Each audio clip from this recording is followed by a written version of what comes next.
What if I told you that a coffee company, once hailed as China's answer to Starbucks, built a billion-dollar empire on a foundation of lies? This isn't a movie plot. It's the real, jaw-dropping story of Luckin Coffee.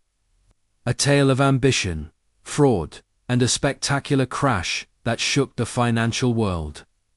Picture this. It's 2017. China's coffee market is booming, dominated by Starbucks. Then, out of nowhere, a new player emerges.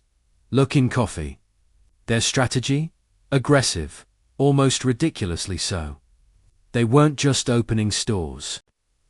They were launching a full-scale invasion. You could order a coffee on their slick app, and a courier would have it in your hands in minutes. Even better, it was cheap. Dirt cheap. Vouchers, discounts, buy one get one free deals were everywhere. It felt like they were literally giving coffee away. And it worked. In just over a year, Luckin opened more stores in China than Starbucks had in 2 decades. They were the cool, tech-savvy alternative. Young professionals loved the convenience and the price. The media was buzzing. This wasn't just a coffee chain. It was a tech unicorn, disrupting an entire industry. Wall Street bought into the hype, big time.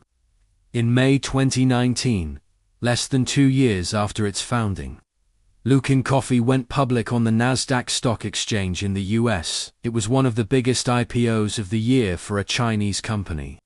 On its first day of trading, the stock soared, valuing the company at over $4 billion. The founders were celebrated as visionary entrepreneurs. The message was clear: a new coffee king had been crowned. But behind the scenes, something was wrong. The numbers just didn't seem to add up. How could a company selling coffee so cheaply, while spending a fortune on expansion and marketing, possibly be profitable? It defied basic business logic. Some analysts were skeptical, but the stock kept climbing. The company's leaders, including CEO Jenny Jia and Chairman Charles Gengyao Lu, confidently assured investors that their growth was real and sustainable. They were building a brand, capturing market share, and profitability would follow. The first crack in the facade appeared in January 2020. A well-known investment firm called Muddy Waters Research, famous for exposing corporate fraud, published an anonymous 89-page report. This report wasn't just a financial analysis. It was the result of a massive undercover investigation. The anonymous authors had hired over 1,500 people to secretly film and track customer traffic at hundreds of Luckin stores across China. They staked out locations, counted every customer, and checked every receipt they could find in the trash. What they found was explosive. The report alleged that Luckin was fabricating its sales numbers on a massive scale. According to the investigation, the number of items sold per store was inflated by as much as 88% in some periods. The report claimed it was a total fraud. When the report dropped, the market panicked. Luckin's stock price plummeted. The company immediately denied all allegations, calling the report misleading and malicious. For a moment, it seemed like they might weather the storm. It was their word against an anonymous report. Who would you believe? But the story was far from over.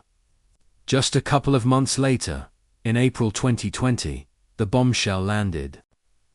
In a shocking announcement, Luckin Coffee admitted that an internal investigation had found that its own chief operating officer, Jian Lu, and several other employees had fabricated sales transactions starting from the second quarter of 2019.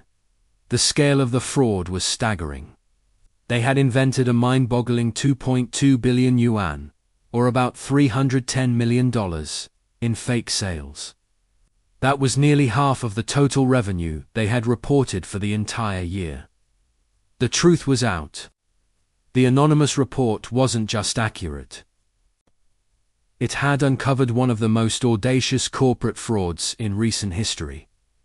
The fallout was immediate and catastrophic. Trading of Luckin's stock was halted.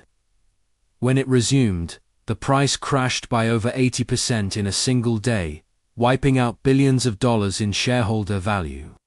Investors who had bet on the coffee unicorn lost their shirts. The Nasdaq exchange delisted the company. The U.S. Securities and Exchange Commission, or SEC, launched an investigation, hitting Luckin with a $180 million penalty for defrauding investors. In China, regulators also cracked down, fining the company and its related entities. So, how did they do it? The scheme was complex, but centered on creating fake customers and fake sales. They used a network of shell companies and third-party intermediaries to funnel money back into Luckin, making it look like legitimate revenue from coffee sales.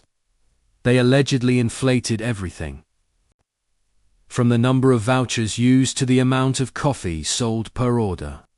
It was a carefully constructed house of cards, designed to deceive investors and inflate the stock price. The coup was the main culprit named, but many believed the fraud ran much deeper, pointing fingers at the senior leadership who had created the high-pressure culture of growth at all costs. You might think this would be the end of Luckin Coffee, a company exposed as a massive fraud, delisted from the stock market, buried in fines and lawsuits.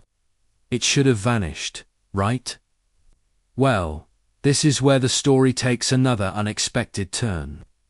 Instead of collapsing, Luckin filed for bankruptcy protection in the US, not to liquidate, but to restructure. They fired the executives involved in the scandal, brought in new management, and started the painful process of cleaning up the mess. They closed underperforming stores, renegotiated with their creditors, and, most importantly, they kept serving coffee. And here's the crazy part. Chinese consumers didn't seem to care that much about the financial scandal. They just wanted convenient, affordable coffee. The app still worked, the stores were still open, and the prices were still good. Freed from the pressure of Wall Street to show insane growth, the new management focused on a more sustainable business model. They raised prices slightly, reduced the crazy discounts, and focused on making their existing stores profitable. Slowly but surely, the impossible happened. Luckin started to recover. By 2021, the company was reporting its first ever quarterly operating profit. They emerged from bankruptcy, settled the massive lawsuits, and continued to grow, albeit more slowly and sensibly. Today Luckin Coffee is not only still in business, but it's thriving. It now has more than 13,000 stores, far surpassing Starbucks in China by store count. It has successfully repositioned itself and remains a dominant force in the Chinese coffee market. The Luckin Coffee scandal serves as a powerful cautionary tale. It has a story about the dangers of unchecked ambition and the growth at all costs mentality that can permeate the tech and startup world. It exposed major loopholes in financial regulation and the risks of investing in companies with opaque operations. But it's also a bizarre story of survival and reinvention. A company that committed one of the biggest frauds in modern history managed to rise from its own ashes. It proves that sometimes, even after a spectacular fall from grace, a brand can survive if the product itself still meets a real consumer need. So next time you hear about a company that seems too good to be true, remember the story of Luckin Coffee. The wild ride from market darling to global disgrace, and its unbelievable comeback. It's a reminder that in the world of high-stakes business, the line between genius and fraud can sometimes be as thin as a paper coffee cup. Thanks for watching.